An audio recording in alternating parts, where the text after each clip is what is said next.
১০১ বছর বয়সী এক বৃদ্ধকে বেছে নেওয়া হলো ইরানের সবচেয়ে গুরুত্বপূর্ণ রাষ্ট্রীয় জানাজায় ইমামতি করার জন্য। শিয়া বিশ্বের অন্যতম প্রভাবশালী ধর্মীয় ব্যক্তিত্ব গ্র্যান্ড আয়াতুল্লাহ হোসেইন নুরি হামেদানির নেতৃত্বেই সম্পন্ন হয়েছে ইরানের সাবেক সর্বোচ্চ ধর্মীয় নেতা আয়াতুল্লাহ আলী খামেনির শেষ জানাজা। বৃহস্পতিবার পবিত্র নগরী মাশহাদের ইমাম রেজা মাজারে দাফনের আগে অনুষ্ঠিত হয় এই রাষ্ট্রীয় জানাজা। প্রশ্ন উঠেছে, কে এই গ্র্যান্ড আয়াতুল্লাহ হোসেইন নুরি হামেদানি?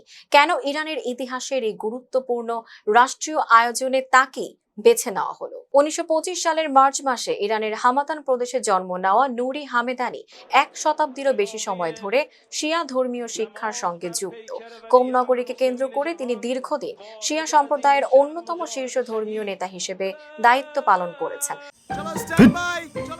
লাইফে কোনো কিছুর গ্যারান্টি নাই, তাই ইন্স্যুরেন্স করুন সিটি ব্যাংকে, কারণ ইন্স্যুরেন্স করলে সিটিতে সুরক্ষা পাবেন নিশ্চিন্তে।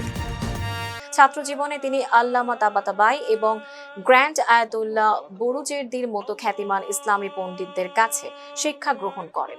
১৯৭৯ সালের ইসলামী বিপ্লবের পর তিনি ইসলামী প্রজাতন্ত্রের কট্টর সমর্থক হিসেবে পরিচিতি পান। বিশ্বের বিভিন্ন দেশে বসবাসরত ইরানি শিয়াদের ধর্মীয় বিষয় তদারকির দায়িত্ব পালন করেছেন। শিয়া অনুসারীদের কাছে তিনি একজন মার্জা বা সর্বোচ্চ ধর্মীয় অনুসরণীয় ব্যক্তিত্ব হিসেবে স্বীকৃত। আর সে কারণেই খামেনির শেষ ইচ্ছা এবং রাষ্ট্রীয় সিদ্ধান্তের প্রতি সম্মান জানিয়ে তার শেষ জানাজা পরিচালনার দায়িত্ব দেওয়া হয় বর্ষিয়ান এই শিয়া আলেমকে।